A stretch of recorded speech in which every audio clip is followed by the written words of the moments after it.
Need my pen. Can't do anything without my pen. Always need to be holding a pen. Evening, everybody. Thanks for apologies for being a wee bit late, but we were out in an investigation today and it kind of ran on a lot longer than we thought, but it was quite good. So I just want to say a big thanks to Caledonia Paranormal Investigations team who came out with us. And you'll be seeing a lot more of them in the future because we've got quite a bit planned up and coming with him. So, hi, Mr. Cat Doll. Sarah's not here. She's in bed. She thinks she's got some kind of sinus infection. But Joe's here. Joe's in charge tonight. She's going to be talking to you. I'm not. So, oh, you go, Joe. Okay, so, yeah, pretty much just got said in charge. Yeah, that could be disastrous. So we're going to be talking about Eyam tonight. Now, a lot of people either haven't heard of it or they don't know very much about it. So very briefly, Eyam is a beautiful little chocolate box cottage village in Derbyshire, obviously here in England. Now, when we think of the plague, we think of the disastrous, things that happened in London back in the 1600s. Yep, and quite rightly so, not taking anything away from the terrible things that happened in London. But we're going to be focusing on, because it wasn't just big cities like London that were affected by the plague. So let's talk about the plague first of all. So we know that the plague started way back in 1346, kind of recorded case of plague. Went all the way through to 1353.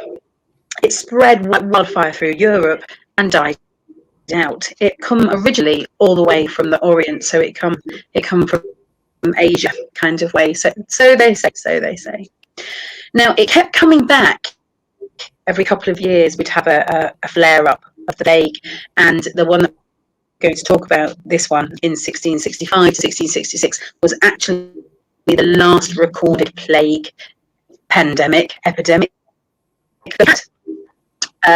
Obviously, we've had the coronavirus one that we're still in, which has kind of sparked an interest for me really to talk about Eyam and the sacrifices that they made all those just over 350 years ago.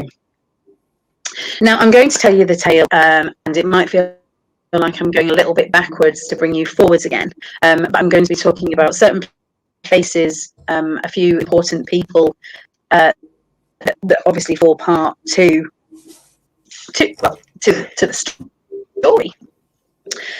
So, like I said, it is a beautiful place, and in the 1600s, you can imagine living conditions would have been quite dire.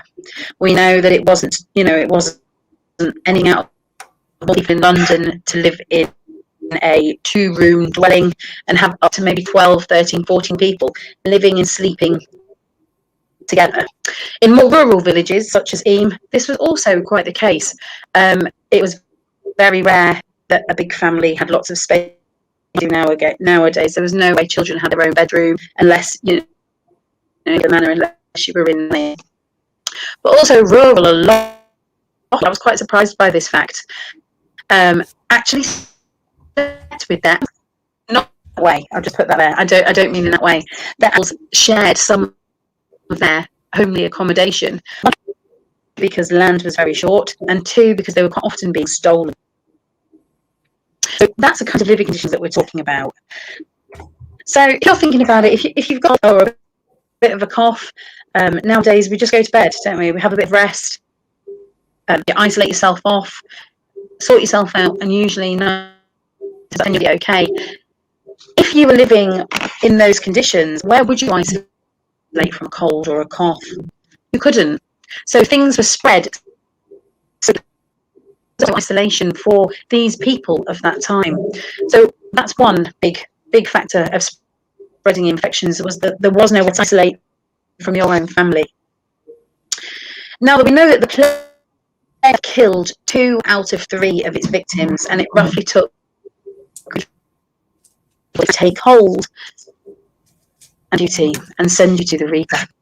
Now, in the tale, something that I would just like to point out, anything that I do on Eyam, I dedicate in the memory to everybody that lost life, whether it be Eyam or London or anywhere else in the world, due to any pandemic, plague, or even the coronavirus one, like I say, that we're in now.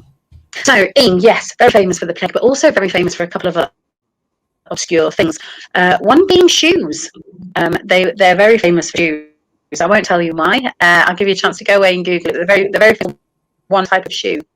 Go away and have a Google, and I'll be looking for it in the comments to see if it comes up. But also lead mining. Lead mining, well, it still is in a lot of places, was huge, and still now. A lot of mines are, but there is traces that there once was one. So, 1665 in Eyam, also known as the Plague Village. So first of all, we talk about the Hatfields. Alex is Mary Cooper, and they lived in a cottage. If you go now, it's 2 doors down from the church itself. Little row of maybe 3 terrace cottages, and they lived in the first one. Now, Alexander Hatfield was a tailor, so it was coming up to festivals. The Eyam had something called Eyam Wake, which happened in August. So he would have used all his fabrics and things, making the beautiful dresses to go out to this carnival type of celebration. So come September, he'd run out. So he sends out for a package to be delivered, and the package is quite rightly delivered, and it's delivered to him all the way from London. Now, we all know what's happening in 1665 all over the country, ridden with the plague. So he's ordered cloth to come for what he knows is a plague-ridden capital. The cloth arrives. His assistant, George Vickers, unwraps the cloth and notices it's damp. It's damp, he needs to dry it. What does he do? He spreads it out over the fire to dry. This was George Vickers' first big mistake. He opens it up, he dries it out, open the fire. The heat from the fire then wakes the lice. Now, these lice had come from infected black rats. So it was black rats that actually carried the plague, that then nestled inside this fabric and been transported all the way up to Eyam. George Vickers is our first plague victim, and all he was a simple tailor's assistant that was doing a good thing. He was airing some cloth to dry, bitten by the plague. He then sadly is just lodging with Mary and Alexander, and they then lose their 2 sons. So Edward and Jonathan Cooper, both young, very young boys. Then their immediate neighbours start to become ill. So in this little row of terraces, and it's a tiny row of terraces, they all start to become quite ill. So the plague itself, so this we're talking September 1665. The plague itself lasted in Eyam for just 14 months. Within those 14 months, it took 70 people in just 1 month. In 1 month of August, 78 people lost their lives. Now, talking about the death is the bit quite. It's a bit like the Pendle story. It has their own take on how many people died, how many people. Because don't forget, in the 1600s, it was a legal requirement to document like the census, like we have now. So it said there's two facts that I found. It said that 275 people out of a population of just 300 died. The other one says that population of 260 out of 800 died. So yeah, you can always be a teacher, can't you? Setting homework. Have a Google and see which one of those. Obviously, after the live, would be the first one about a population of 350 people, or the second one of a huge population of 800. So the plague is a stronghold, and it's rife through the village. Nowhere is safe. Now we are under the rule. I say under the rule. They were under the Church of England, and William Montpesson was the reverend of each church. Now he sees what's happening in his got to do something about it. They look to him to be their leader. He doesn't really know what to do. He's kind of, well, I haven't really faced anything like this. And his belief, is God inflicted this upon him for a certain reason. He had all these conflicts going in his head for not just his own village, but for the villages surrounding, because we know how contagious the plague was. Austin. He's beside himself. He doesn't know what to do, and he calls on. We're going to go back to these people, but he calls upon the old Reverend that he took over from was Reverend Stanley. He takes over from him. They get together, they have a bit of a chat, and they decide that drastic action has got to be taken, and quite quickly. So they do a couple of things.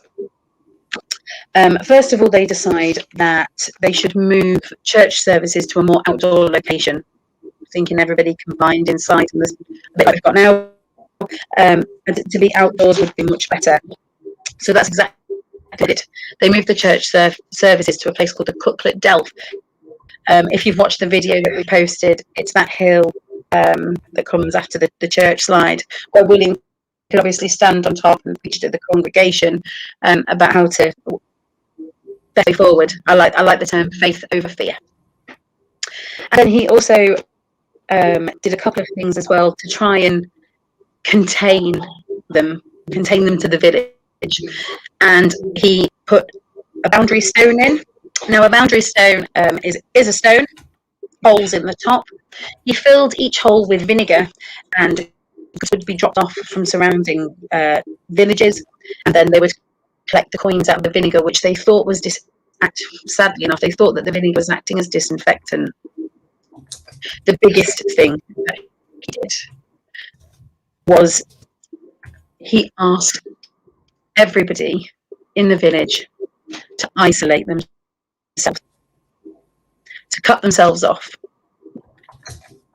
like we've all had to do. No family, no friends in the village. Village life carried on as normal, because they sadly knew that if their time was up, the plague was going to come knocking to them, and there was not a lot they could do. So life within the village stayed as normal as possible, but nobody was allowed to leave and nobody was allowed to enter. Like I said, they got their food from the Duke, who was residing in Chatsworth House at the time, was supporting them. He agreed to support them, but he wouldn't deliver the food because he was worried that his delivery man would catch it and bring it back to the manor, to the house. He wouldn't have it, so he stopped maybe 5 miles out. It was then up to the people of neighbouring villages such as Stony Middleton to bring it a bit closer so that these people could stay alive. Mm-hmm. Now there's a couple. Okay.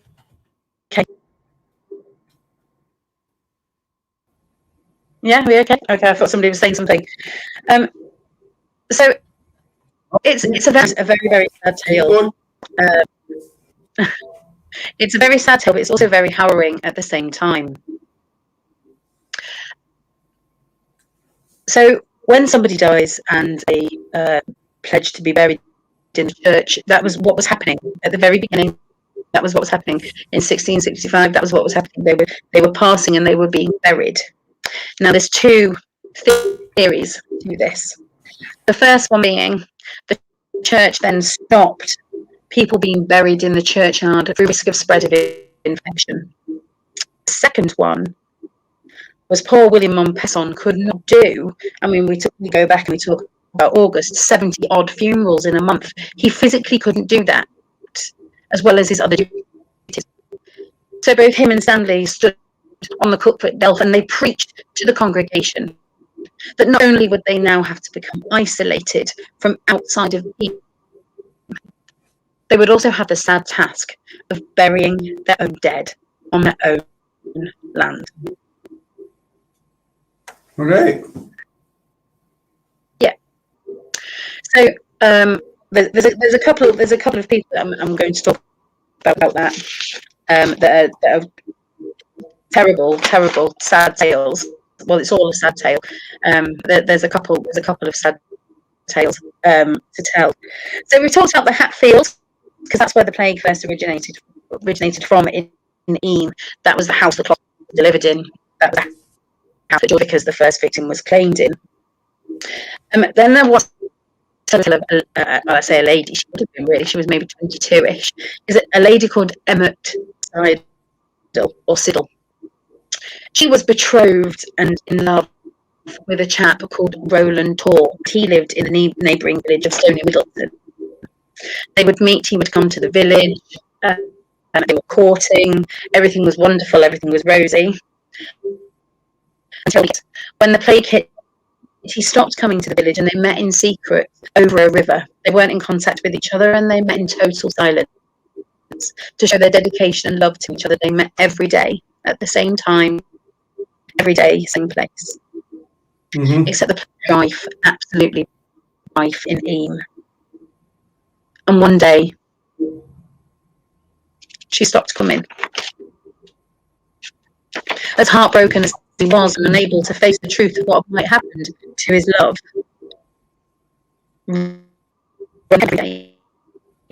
every day, without fail, he came and waited and waited. But she'd never come. And why? Because she'd passed away. And it wasn't until when it was safe in April 1666 that he discovered that she passed away. He then came to find her when everything had died down, to find her for 8 months, and she passed all that time, and he still came to her. So if you see on the video, there's a glass window on the video that we've put on. That's a stained glass window to commemorate and remember the story of the plague in Eyam. And in the bottom right hand you'll see Emmett and Roland in their picture over the water, over the stream, declaring undying love in silence to each other. So I suppose in a way they're a little bit like our Romeo and Juliet of Eyam, I suppose. It must have been heartbreaking, but obviously they met every day, and then all of a sudden, nothing. Yeah. And you can't actually imagine the anguish and the torment, whatever, and the worry that he would have went through every day. Not where is she? Is she, is she still alive? Is she dead? Is she? The not knowing would have been worse than knowing. That would have been heartbreaking, I think. Yeah. Yeah. Especially after all that time as well. Yeah, her property, where she lived with her dad and her 4 siblings, is across the road from the house that the plague started in. So she lived across the road from Mary Cooper. Now, even if you go to Eyam tomorrow, there's green plaques on all the houses where somebody lived to tell you who they were, what they did, and how many were taken by the plague. So then I mentioned about burying in gardens, but before they did this, we had a sexton of the church. So we had a chap called Marshall Howe. So he was a sexton of the church. He was a gravedigger, and he would go to the house. He would retrieve the victims of the plague, and he would then bury them. Marshall Howe survived. He survived after burying hundreds people. It said that he still assisted some that were unable. So, for example, an elderly couple. It's said that Marshall Howe then assisted in that burial, but it's said that he did it. I mean, I haven't found any proof of gratitude. He did it because what he was actually doing was he was a looter. He would go into, like I say, I haven't found any solid proof on this, but it tells a good tale. So he'd go into the house. He'd obviously remove the body, knowing fine well that everybody in that house was likely to perish as well. He'd have a good look around, see what he could hawk-eye, and then when he removed the last victim from that household, he would help himself to a few things. It's amazing that he never caught it, but Never. I mean, you think of the plague, the black plague that hit Edinburgh, back in the 16th to 17th century, whatever. And I mean, you talk thousands of people died, and most of them interred in Greyfriars actually. But however, do you think the people that it was their actual job to go in and, they used to say, bring out your dead? Yeah, with the bell, ringing bell, yeah. Yeah, bring out your dead. Marshall Howe, he was the body collector, body barrier. But he never got sick. And 9 out of 10, he would have to carry the body physically. This is from the plague, are awful. Blood boiling, and things like that, which we get to talk about the gruesome bit and what they believe to be cures as well.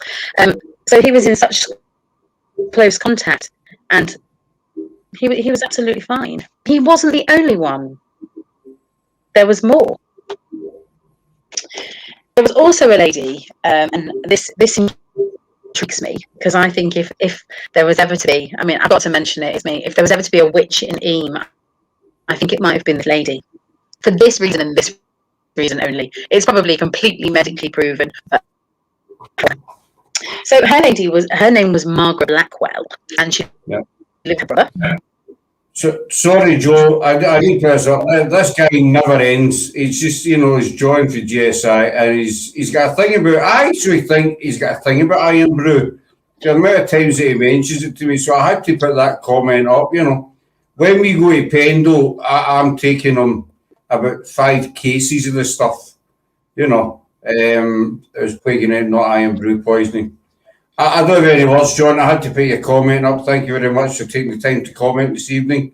As always, your comments are valid and valued and taken seriously. Not. Shut up now, you're whistling. But talking about Eyam Brew and the plague, maybe he wants to Google the real reasoning behind Coca-Cola. That was actually invented to cure the common cold. So there you go. Fizzy drinks. Eyam Brew possibly had something to do with the plague. Anyway, right, back to subject. So this lady, Margaret Blackwell, lived with her brother. Her brother was out farming, I'm sure he was a farmer. So he was out farming, and she was incredibly sickly. Really. She was really, coming last will and testament to her. She was on her last legs. He goes out to work. There's nothing he can do for her. The plague has taken a stronghold. He can't save her and nobody else. He's staying in the village. He could still go to work. So he does. Except Margaret wakes up in a delirious state. She heads into what would have been maybe the kitchen for something to drink. She picks up a jug of what she believes to be milk and she warms it. Bearing in mind she's completely plague-stricken. She drinks it. The following day, she's completely cured. What Margaret actually drank wasn't milk. It was bacon fat. And that cured her. Yep. Absolutely. Yep, completely cured. Walking, talking, sores healed, everything. I think I've heard that story before. It might have been you that told me that one. I think I've told you that. Yeah. That's quite bizarre, So, isn't it? In fact. The thing that I notice when I walk around Eyam is we talk about the green plaques that are on the buildings. It gives you a list of people that survived in a house dwelling, and I'm inclined to say that maybe 95% of those were women.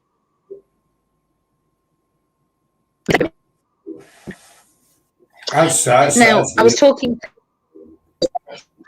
It is, isn't it? I was talking to the vicar about it, and he said that American over and done a lot of the I can't remember, is it genealogy? Is that the right word? Mhm. When you look at kind of, DNA and, blood, fingers and plasms and all that stuff. And he traced that, yes, you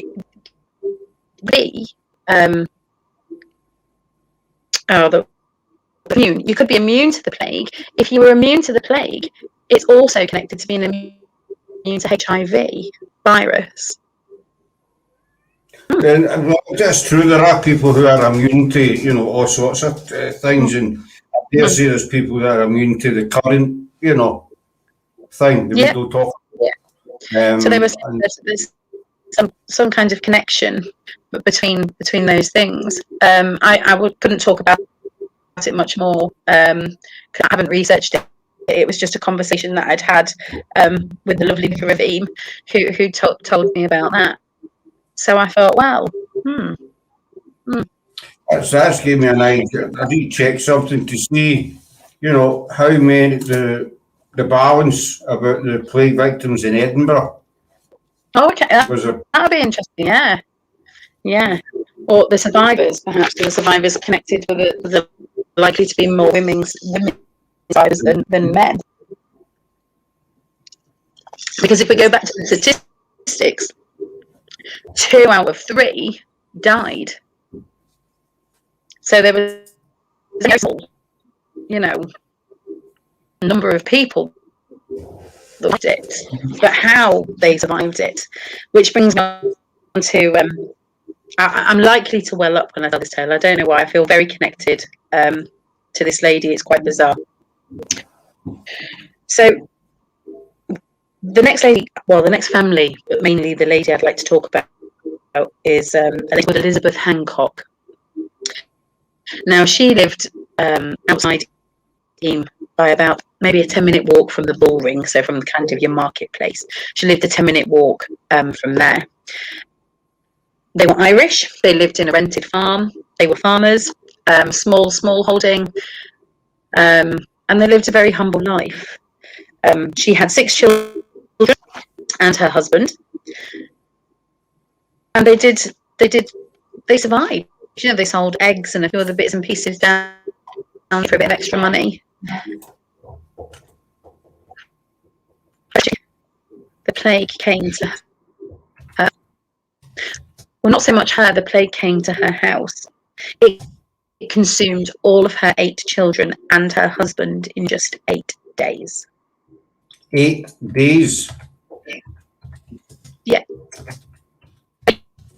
Imagine that your whole family wiped out in a week. Yeah. Just over a week. Yeah. And the ruling had so everybody had agreed that you would bury your own dead. So Elizabeth Hancock buried her 6 children and her husband herself. Sorry, I told you, I'm really emotional. So, I do know why, but I'll come back to why it's quite an emotional tale. It said that villagers stood on top of a hill and watched her, because they were too afraid to help through infection. They were worried. They were worried for themselves, and quite rightly so. But there's if you a thing. I say a thing. I'm doing a kind of. Me and Scott spoke about it already. Kind of an Eyam part 2 where I'm going to go to these places and go live to you and show you where they are. But if you look up Mary Hancock in Eyam, the only picture, well, obviously it's not really a picture, it's a drawing of her pulling a cloth wrapped body behind her through a field, because she buried all her children and her husband in the orchard behind the house. There was no, there was no gravestones. There was nothing like that. So that the bodies were just laid to rest. And it wasn't just Mary's family or Elizabeth's family or Emmett's family that did this. It was standard. There was nobody to make as many as we did. So she just buried her children and her husband in unmarked graves herself.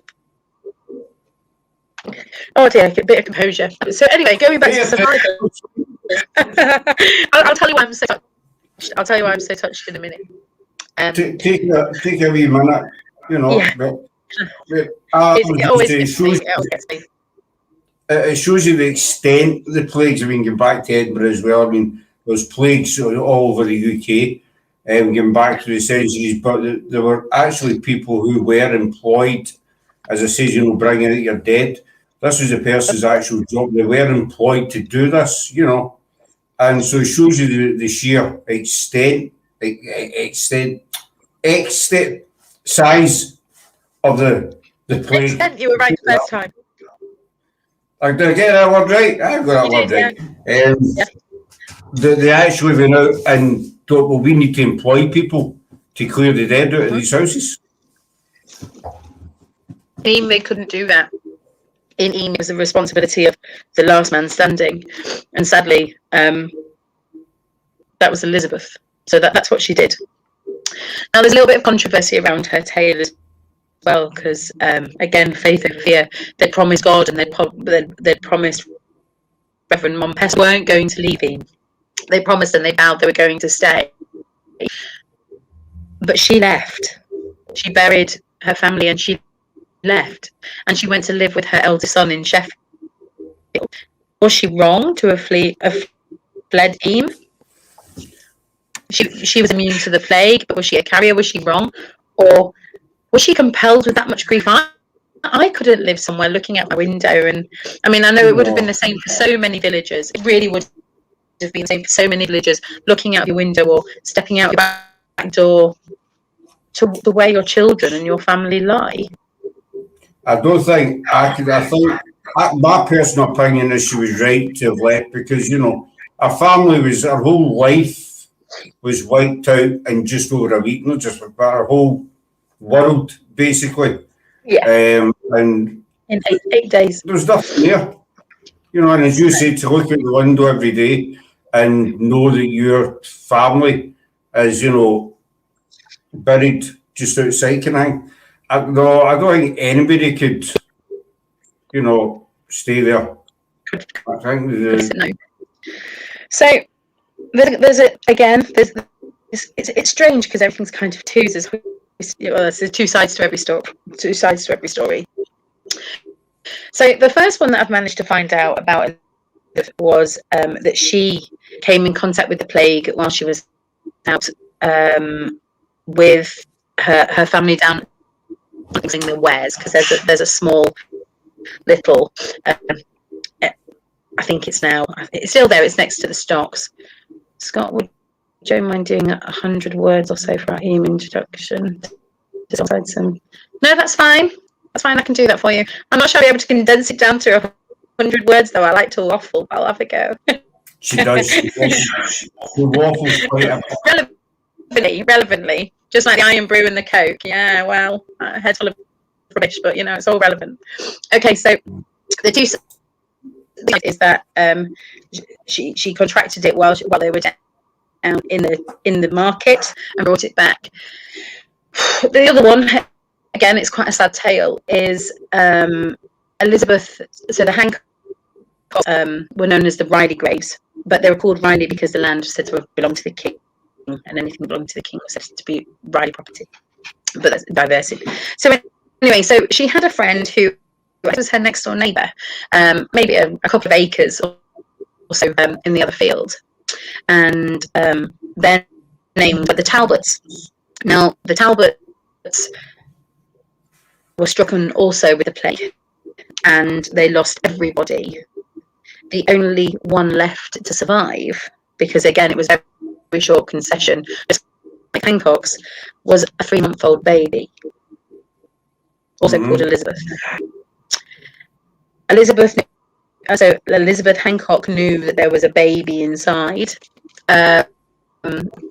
Whether this is the true story or not, I'm not sure. Like I say, I'm working with the museum on what's right and what's wrong, but this is the tale as I've been told it so far. Elizabeth knew the baby inside. She was her mother herself. Her youngest was 2. we went to the Talbot house, and she took the baby, and she brought the baby back to her house, and she cared for the baby. The baby then passed alongside her own children. So did she run the gauntlet of fire by going down to the market to sell her wares like they already did? Because remember, village life tried to stay as normal as it possibly could. Or did she do a maternal instinct and bring this into her house? And I suppose, as horrid as it is to say it, did she kill her own children by trying to do the right thing? Right, no, that's a good question. So yeah. I think until I kind of find out that, I say the definite, it's 1666. So was anything really definite? Probably not. No. Until I kind of talk to them. Oh, hi, Ellie. I kind of talk to the museum. It's kind of hard, but I feel it important to tell these tales because they must have come from somewhere.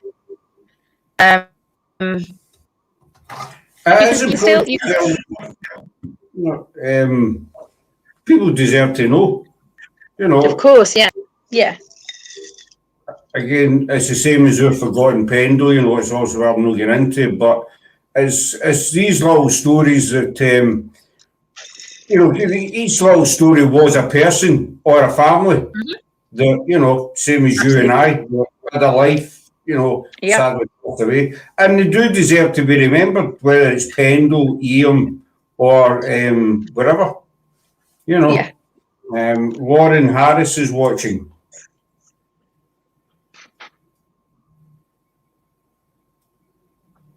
Hi.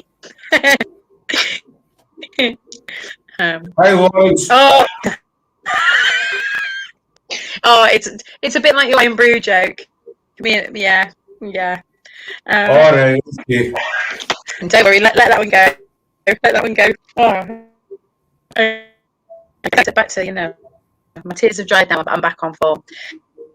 So that was that was Elizabeth Hancock. Now I feel that I should talk about why I feel as emotionally involved as to that. When I heard the story and I was first introduced to the story by a very special friend, took me up and showed me around, purely because I was like, so I've heard about Eyam, let's go and see what it's all about. Walked past the church. The vicar was coming out of the church, and he said to him, "Is the church open?" And he was like, "No, it's not yet. But I can tell you anything if I can answer it." So the vicar then told me the tale from a vicar's point of view. So come on, that's why I saved William Mompes on the reference or last. From the vicar's point of view, and he'd told us a lot of information in a very short space of time, and said that that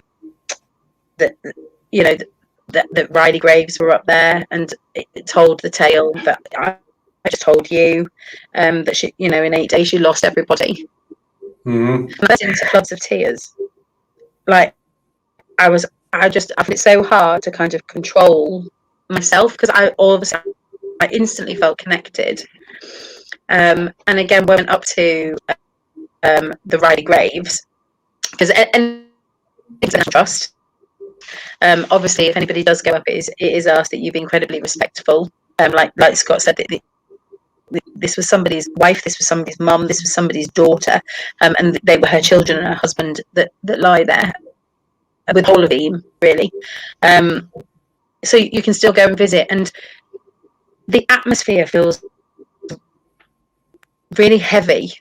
But I mean, it doesn't. It's a beautiful little village, and it, in a bizarre way, doesn't feel sad as it should. Does that make sense? Sort of. It's a bit like Pendle. Very similar, yeah. It's very calming. Obviously, we know that from Pendle, from the witches losing their lives, it was up in Lancaster. But considering how many people lost their lives in Eyam, the bravery and the harrowing tale kind of comes through, because they knew they were going to die. They knew they were. They knew they were running the gauntlet of death. Mm-hmm. And they chose to stay. They weren't ordered by the government. They weren't ordered by a king. Not ordered by a queen. They spoke to William Montpesson, and he said, "Let's do the right thing. Let's not spread this any further." And they sacrificed themselves for others around, not through order, but from moral rights. Don't get me wrong, a lot of people left, especially those with a few quid. It's said to have up to 6 and left. But also William Montpesson, he had a wife called Catherine, and they had 2 children. And he decided in June 1666, just before, let's call it their lockdown, came in, he sent his children off to live in Yorkshire with family so that they would be safe. He begged and pleaded with his wife to go for her safety. She wouldn't leave him. She wouldn't go. She stayed right by his side. Mm-hmm. So talking about William Montpesson, he'd come from Seymour in Scotland, from the seaside to a little rural chocolate box cottage village, and he was only 26. Mm-hmm. So he become the Reverend of Eyam when he was 25.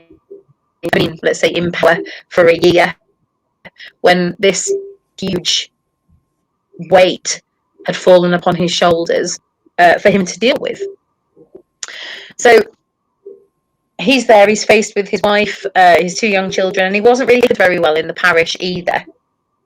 Because we're going back to the time, of civil wars and Oliver Cromwell's and things like that. He was Church of England, and we all know in the 1612 we were Protestant, weren't we? So we're now Church of England. So there was a lot of the right word. There was a lot of animosity towards him, and Catherine and their children.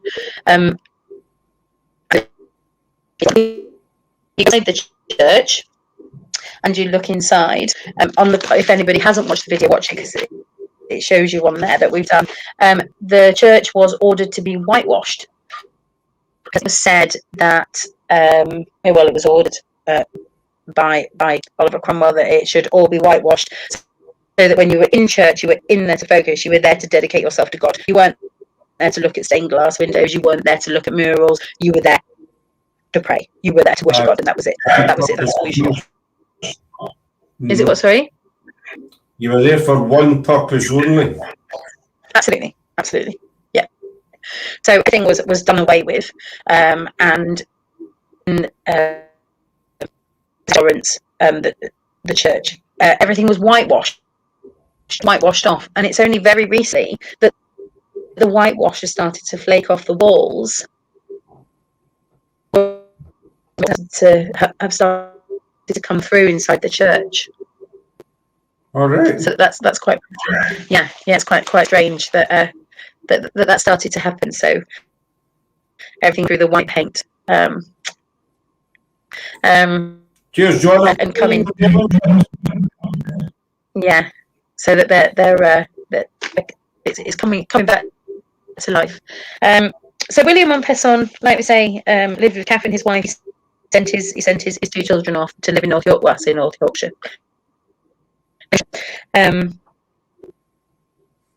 He banned services. He banned the church and moved everything to outdoor services, and then put in the boundary stones like we talked about, with the vinegar in the top. But also as well, there's something called Montpesson's well. Now, what this is, it's a well, but it's fed through a stream. And he did build it. It was always there. They used to use it for a watering hole for the horse, or for people of the village to get their water from. There is 2 stone troughs that run by 2 separate in Eyam, but this is nothing to do with them. So out on the outskirts of the village, there is Montpesson's well, and it's named in commemoration to him, as to he was the water every couple of days. And obviously the vinegar was added because they saw it as disinfectant. And then people would come and leave the bread, the eggs, the cheese, the meat. And then somebody that was from plague-ridden Eyam would leave the coins in the water and take the goods. And the only really commemoration to him on Pesson is a well. After he convinced people to have such belief in him and in religion, in God, to stay and sacrifice himself. And well, I want to say it's a bit sad. It's not really, he doesn't need a gold statue or anything like that. But it's something that's so humble. It just shows that the smallest things can matter the most. Why people choose it. Yeah. Usually the smallest things in life can are better than, the biggest reward kind of thing. Just a simple thing like, a small coin, a card, something that people just don't usually bother about. I can say so much. But I mean, also I see you say that the majority of the villagers just kind of decided we're going to stay here, do the right thing. It must have been hard, sitting there knowing, especially if you get kids, my speech is away, children, knowing that you're kind of condemning. And the immunity, as we all know, the immunity of children is sometimes very low. So you would likely to be burying your children before you were burying your husband, or somebody was burying you. So from a parent's or a grandparent's point of view, to be able to see the children and have contact with them, were you doing more harm than good by allowing that to happen? But yeah, it was contained to the village, so it's quite, just as you say, Scott, you were there waiting for it to come knocking the door. And there was not a thing you just nothing. You just can't imagine it, can you? No. So I mean, we've spoken briefly about the symptoms for the plague, so the boils, the sneezing, the fever, the delirium, and then obviously the boils bursting into boils, blistery. It wasn't. But the cures that they had were quite obscure. I mean, if everybody heard of the leeches, they would, London, it was said if you had lots of money, you could go to the plague tree, stick a leech on you to suck the infected blood out. They couldn't, because they had no idea where the plague was coming from. They had no idea. They had no idea what was causing it. So no idea how to treat it, basically. No. So something as simple as an infected rat was being bit by a flea. The flea would then become infected. The flea would then jump and bite something else, and then obviously transfer the blood from the infected one to the non-infected one, and so on and so on and so on and so forth. And if you've had a cat and it's been out and it's caught a case of fleas and it's brought it home, how quick it is for it to bite, to bite you or to bite the kids. And that's it, then you're then infected.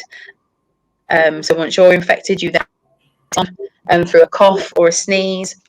But they had no idea it was coming from rats and fleas. They had no idea. And we look about the main method of transport at the time was sea. And obviously, what were the boats ridden with? Rats. Mm-hmm. So as much as it was containing, they were completely oblivious that, yeah, that's fine, absolutely plague ridden, but we'll keep sending that boat to wherever it's going, and we'll send that one to wherever that one's going, because it's absolutely fine, because it's London that's got the plague. It's the people of London. It wasn't. It was the rats and fleas that had the plague and spread it to the people. Back on the boats, the thing is, send the boats to London. As well know that London was riddled with plague as well, but what they never thought it was going to come back on that boat, apart from the supplies or whatever it was carrying. Yeah. So yeah, So they couldn't create a cure because they had no idea what was causing it. Some of the cures, obviously, we've heard about. Always with London back then. I love London. I think London's a brilliant city, but always with London back then, the hygiene and everything else. I mean, you look at the Thames, everything went in the Thames. You know, The same everywhere. Yeah. it just everything went in the river, and we had the boats go on the river, the rats go in the river. You know, so it's just a vicious circle. It's a huge circle. Yeah. So obviously we don't know we know now, but because back to 1665, we had no idea what was causing the plague. So the only doctors that we had was obviously the plague doctor. Was he actually a doctor, or was he a cunning man? Well, that's it. Because the medicines that he would administer would be herbal. There was no take a couple of ibuprofen for your headache, go and have a lie down. But there was still that, and reverting back, back to the not a lot had changed from 1612 to 1665. Kind of in the way of medicine, not a lot had changed at all. Everything was still really was, a mushroom. The cures, an onion. There's an onion. It's cut, it's carved as a fig put inside. It's sealed in treacle. It's wrapped up. It's burnt in a fire. And it's a plague. One of the most. I doubt very. Hey, Ralph, buddy, hope you're good. I doubt very much that would work. But as you say, where the doctors or were the cunning men, cunning women, whatever. Because let's face it, back then this disease, is wiping out hundreds, thousands. So people are desperate for somebody to help them. So I think back then anybody could come in and say, right, I'm a doctor, I can cure you. And the person would write, please, and they could tell them anything. They would try anything. Even so much so, one of the plague remedies is you take a female pigeon and you pluck her bottom tail feathers out. So you pluck feathers out of her bottom, and then you rub the pigeon's bottom on your boil, and it said the boil would go away. Now, what do we know as pigeons? Nowadays, I think they're flying rats. So what were you doing by perhaps rubbing this pigeon's bottom into this open wound? But, nowadays you wouldn't dream of it, would you? Nowadays it'd be totally absurd. But back then, it was have you tried the pigeon method? Absolutely. I've got loads of them hanging up here. It was something that was done. Boiling up herbs and spices, things like that. Perfectly normal. Try anything. They would make poses of sweet-smelling flowers, because one of the very early signs of the plague is your sense of smell becomes increasing. Smells very sweet to you, and that's a sign that So if having different flowers, they were able to smell these different flowers and make sure that their sense okay. If everything smelled the same, it's a very early sign that something was wrong. When you think about how we're dealing with the plague pandemic today, with our science compared to the placebo effects they tried then, the survivors did well. Absolutely, Ralph. I have to agree. And then it brings me right. kind of the immunity. Marshall Howe, the sexton. If anybody was going to get the plague, you would have thought it was going to be him, with the amount of bodies that he dealt with and houses that he went to. Or William Montpesson.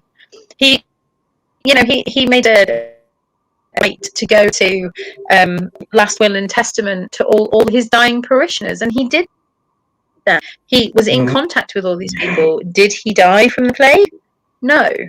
Did his wife? Yes. Right. Look at the plague doctor. I can't mind his name in Edinburgh. maybe in American schools and what have you, he would go in, he had a big leather coat on with the penguin mask, as they call it, and he treated hundreds of plague victims, but he never actually got the plague himself. No, bizarre. And they would, there was no blood test. They couldn't check to see if anybody was immune. It didn't happen. It was kind of one of those. Okay, so we've got a vacancy. To who wants this job? It's not really one I would fancy. Well, the bring out your dead job, I think I'd, pass on that. I'd stay unemployed. Yeah. But then back then, there was a lot of different kind of jobs that nobody, well, you don't do today, I know in London, one particular job was they would go out at night, and there was usually father and son.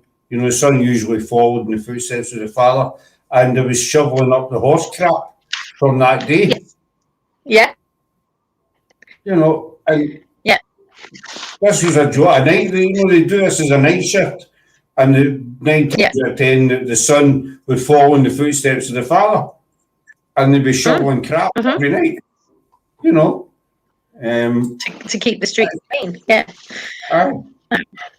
The question is, the cleaner you were, the more risk you are in your immune system. Okay, that's quite a valid point. It's an interesting one, Ralph, because they're saying that poor people were more susceptible to the plague, for the reason being they couldn't change their clothes. They had no other clothes.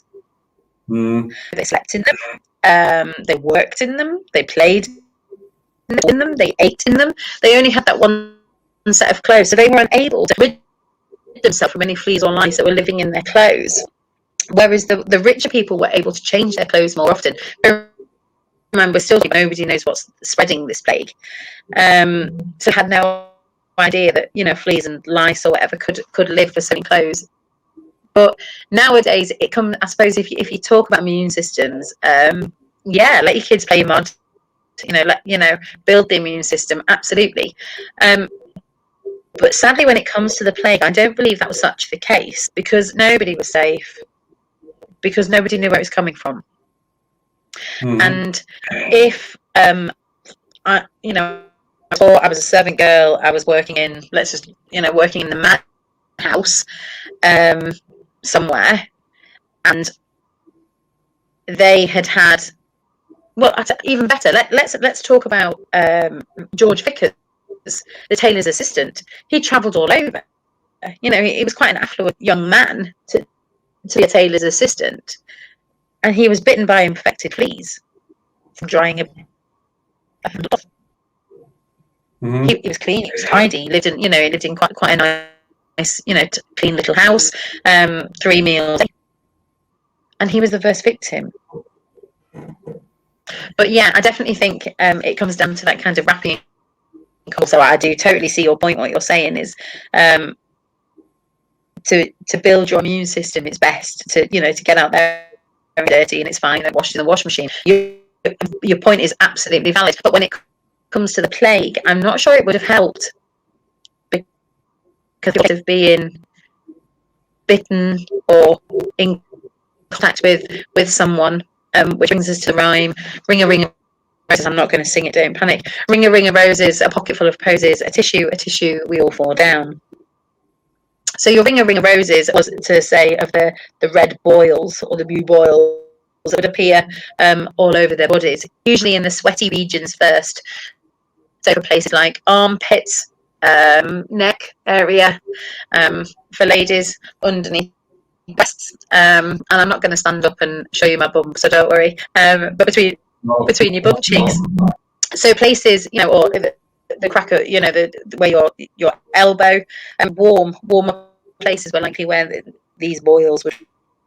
A ring of roses is the red ring from the boil beginning to appear.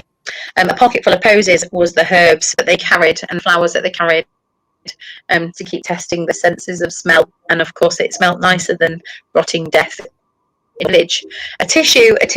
So a sneeze. We all know now, especially now more than ever with the coronavirus.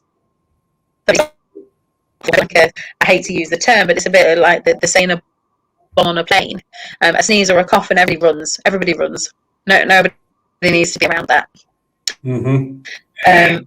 So it's the fear, that this still is a lot of fear around that. So a tissue was the first sign that you could possibly be infected with the plague, and then we all fall down. The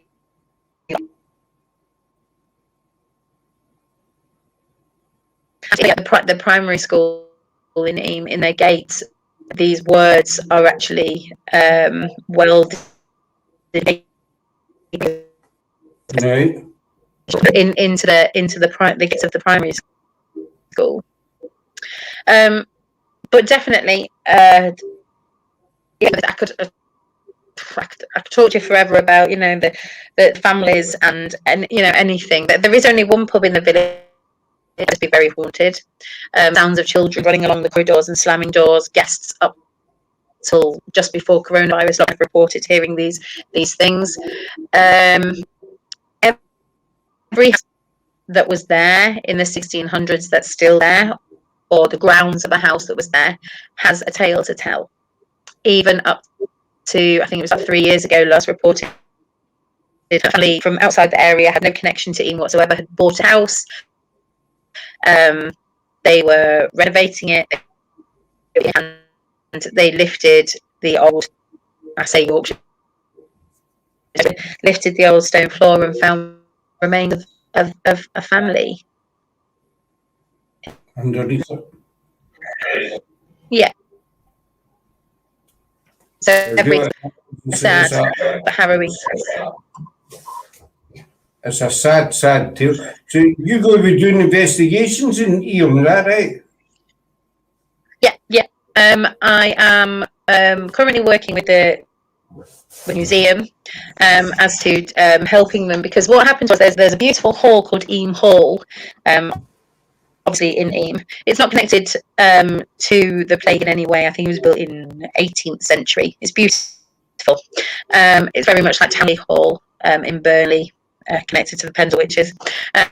It's very much like that architecture-wise. It's a beautiful hall. That used to be owned by the National Trust. Now the National Trust don't want it anymore, and they haven't renewed their lease on it. Now the National Trust, when they were there, they used to do tours. So they did the guided or an audio tour around, obviously a walking tour. There is nobody that does those anymore. So, we're in talks with them at the minute as to whether that may be an option to do. There's also a wonderful museum, but they don't open until the 27th. It's definitely worth it, even if you've got kids. It's such a welcoming place. A lot of places can be quite hostile. If they have history, there's certain places around Pendle that get quite annoyed with the traffic of visitors that they get. Eyam isn't so much like that. I've been quite a few times, and everybody's very welcoming. They're quite happy to talk to you. If do you live around here? Yes, I do. Can you tell me your story? And everybody's lovely. It's a beautiful little place. Some shops and breakfast. So when we go to when we get to Pendle in July, we're liable to hit some brick walls. More hostile characters. A can iron brew, sort it out. Oh, more than likely, yeah.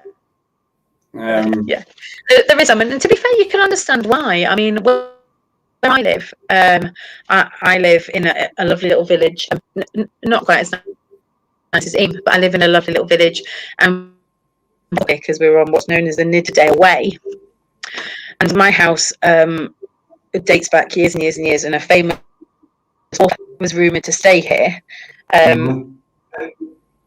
And we get people that taking pictures of the house and stuff. And when we first moved in, it was kind of like, why are they taking a picture of my house? We used to have the blue circle plaque that says when, where, what, and how.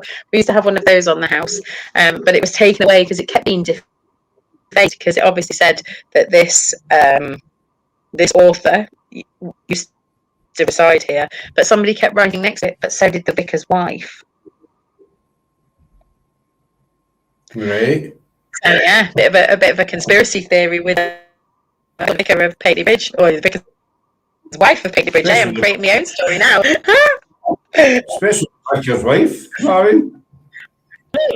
Well, yeah. So apparently, so they removed the plaque from my house about that one. Oh, so yeah, I completely understand why a lot of people would be quite hostile to the idea of people tracing through the village. But again, it comes down to it. I mean, and Scott, yeah, I know that you'll totally agree. Whenever we've been anywhere, whether we've gone as a team or whether we've gone as England or you guys have gone as Scotland, we've got to be respectful, no matter where you are. That's the utmost thing. You know, you're not there to cause any harm or any distress to anybody, or the material world or spirit. But yeah, if you do go to Eyam, please bear in mind that every footstep you're walking in, it could have such a significance, or there could be somebody underneath your feet that just has gone undiscovered. You know, you're totally bang on, Joe, the respect thing. It doesn't matter where you go, you know, whether, you know, it's a visit or a location. I mean, we were at a power station earlier on this afternoon and this evening, and, you know, it's an old derelict power station, but the spirits that are there or possibly could be there, you still need to be respectful, regardless. And it's the same with Eyam, but, you know, wherever as you go, there's too many, which is my opinion, there's too many teams, groups, whatever you want to call them, just go bulldozing in, you know, and they don't have a clue. If you would turn around and say to them, well, where are you? What happened here? They wouldn't have a clue. I have no idea. You know, so it's a graveyard. That's what I can tell you. Yeah, what happened in this village? Don't know. Yeah. Which I think in a way that's what makes us so different. Is we do the story before we kind of do, you know, any investigations or anything like that. We felt the who, when, and what first, and bring it to life. Which I think is good, because when you go and a name comes out, you're able to make relevance of it straight away. You know, stuff like that. I think it's really important. But yeah, so Eyam, we're looking to get over and do an investigation, not research masses on purpose, so we don't get misled by any findings, activities. It's such a nice village, found it in such pain and misery. Yeah, absolutely, Ralph, absolutely. It's when it comes to investigating Eyam, it's pretty dry. There's only a few things that are quite questionable, like I say, Mary Hancock and how the plague came to her house. As you know, there's certain things that are questioned, but the facts are black and the facts are white, and the number of people I know exactly, you know, the number, and it's that there's a list inside the church of a book of the church records, and everybody's name. But if you've got to think about it, that it was 78 people in August of 1665, 1 month, 4 weeks. That's just short of 20 people a week. Gone. In one village, one tiny village. It's pretty sad. You know, the rest, you know, the other villages. I think it works out something like 6 a day.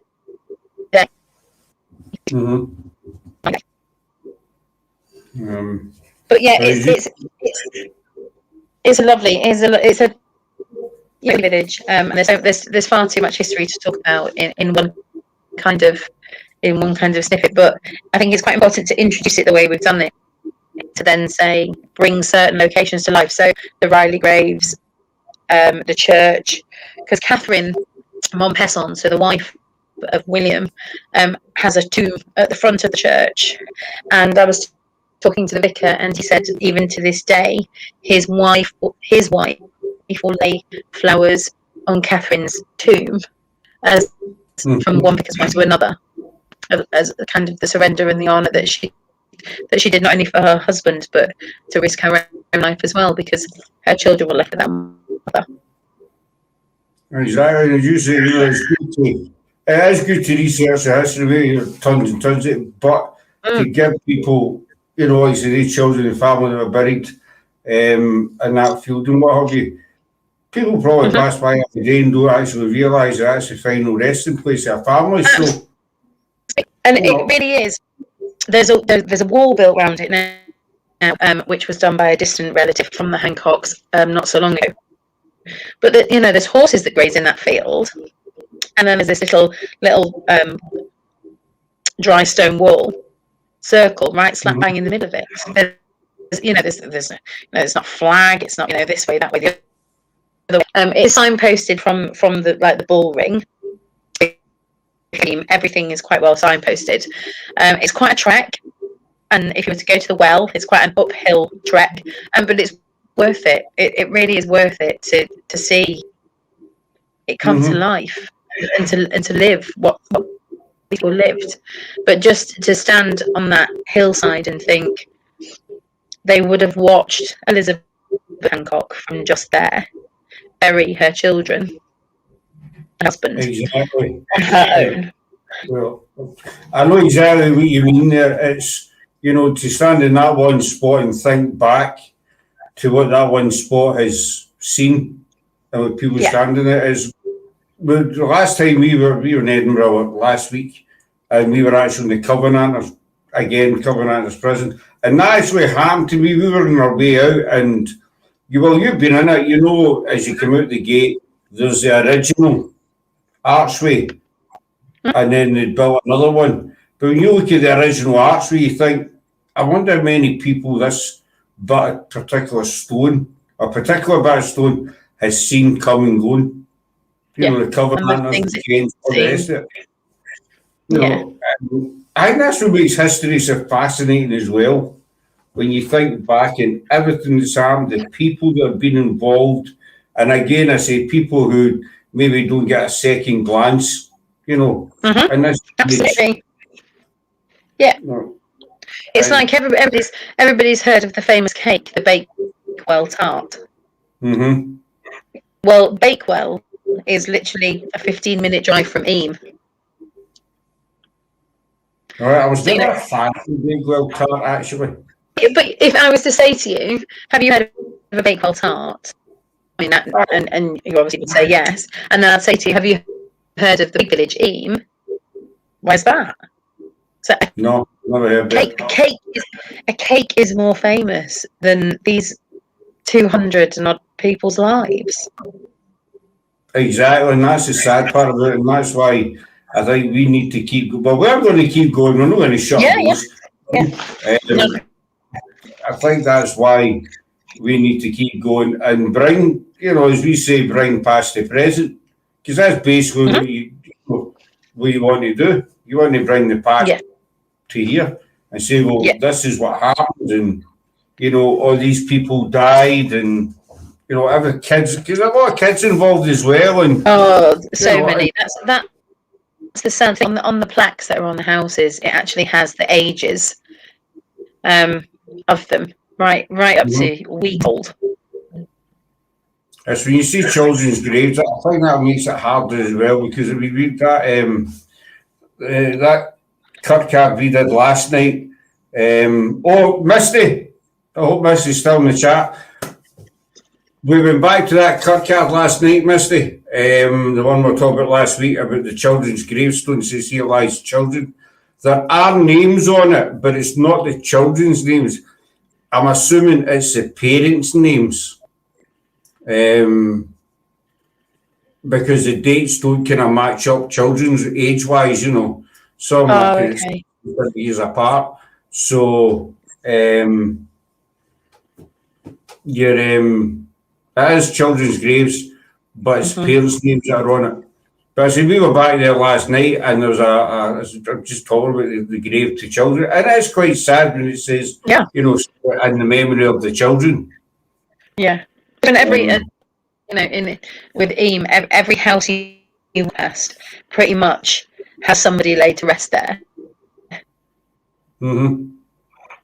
That's you just imagine going out in your street knowing that every house in your street. Pretty much. I dare say in Kilmarnock there's a few bodies buried in several streets, you know, but we won't go into that one. No, we best not. We best not. You know, yeah, so it's anybody that is looking, at visiting, please do. The museum, the museum is online bookings. I think the bookings still, or drop me a message. I'm sure something that can be done. You're doing it for my diabetes. Love a Bakewell tart and an Eyam brew. Yeah, the bake. If you go to Bakewell as well, make a weekend of it. I could be a tour guide for Russia. The very first Bakewell tart bakery is still there making Bakewell tarts. So that's quite cool. I wonder if the recent pandemic resurrected any paranormal activity through. I was talking about what happened there so many years ago and comparing it. Quite possibly, Ralph. Because when you think of Eyam and you know the population, I think the population has about 800 people now. You would expect it to be kind of like a sort of a retirement village, but really it's quite opposite. It's quite a young, village, as it probably would have been in those, in the 1600s. I haven't actually been able to talk to anybody about the effects, which I plan to do. The effects on the kind of the fear, and how do you think, if you were, for example, let's just say, Ralph, that you live in Eyam, and I would ask you for an interview, and I talk to you and say, so the fear that you had for yourself and your family during this pandemic, what do you think would have been hundreds? Because we had no Skype, so if you had family wherever, you couldn't talk to them, you couldn't go and see, you couldn't talk to them, there was no telephones, nobody was allowed to leave the village, you could send a message to them, nothing was allowed to leave the village. So yeah, I think the whole uncertainty of it, and the whole that, because at first, correct me if I'm wrong, but with the whole coronavirus, we had no cure for that, did we? Nobody really knew what it had come from. It's something that had come from, the Orient, and was it bird flu? Was it this? Was it that? Was it the other? Very, very similar to the bubonic plague. Nobody knew where it's coming from. Nobody knew. Were the poor blamed for spreading it? Yes, they were. Yes, they were, because they did think it was down to dirty people and dirty living conditions. When really, it wasn't so much that. It was rats and fleas that were spreading it. So yes, it's a pretty valid point. Misty was saying we'll hope to see that. Misty, are you talking about the gravestones last night? I have got footage of it though. I've just not had a chance to through it yet, because we're out today, and kind of 2 hour investigation turned out, I think it was about 4 hours or something like that. So I've not had time to get through the footage for last night, but I have got footage of that particular gravestone, because I actually threw it at you, dog, when I was there, and I went hunting for that gravestone, and we found it. And I remember you said you thought there was some names on it. So there is footage on it. It will be going up on YouTube over the next couple of days, as soon as I get to it. But I think we'll wind it up there just now, Joe, and we'll keep them all waiting for maybe a part 2. Who knows? I'm sure we can put one together. I'm sure we can. That was my suspenseful face. Who knows? The eyebrows and that. I can't do it. I'm not even going to try. You know what I mean? So thank you very much, Joe, for that insight into what can only be described as a tragic tale. I'll post some pictures up on our page of I talked about, and a very quick write-up on each one. The pictures that I post are my own. That I haven't taken anything from Google. And if you've got any questions, drop them in a message to us, and if I can answer it, I will, or a chat, then I will. Thanks, Andrew. So, yes, the Gravestones are here very much. Misty, especially for you, Doll, I will get that footage up the next couple of days, or my name is not Scott. Promise, Doll, it will be up. So, thanks very much, everybody, for coming in. We're back tomorrow night with our American team, where Jennifer will be talking about Ed and Lorraine Warren, the actual people behind the camera, and covering some stories that people don't know very much about. Not the sort of more famous ones, but the quieter ones. And then Thursday, we are in Edinburgh. Thursday morning, we're in Edinburgh for our Vaults tour. I believe Joe will be joining us as well. I will. So we might have a wee sneaky team live on Thursday night just to go over what happened on Thursday. Who knows? But we're back tomorrow night, 9 o'clock, with our American team with the Ed and Lorraine Warren. So thanks for coming in, Joe. Thanks, Mr. Cat, and thanks everybody else. And until we see you again. Thanks, guys. Thanks, David. Thanks, Ali. Well, thanks, Ali and Ali. Bye. Bye.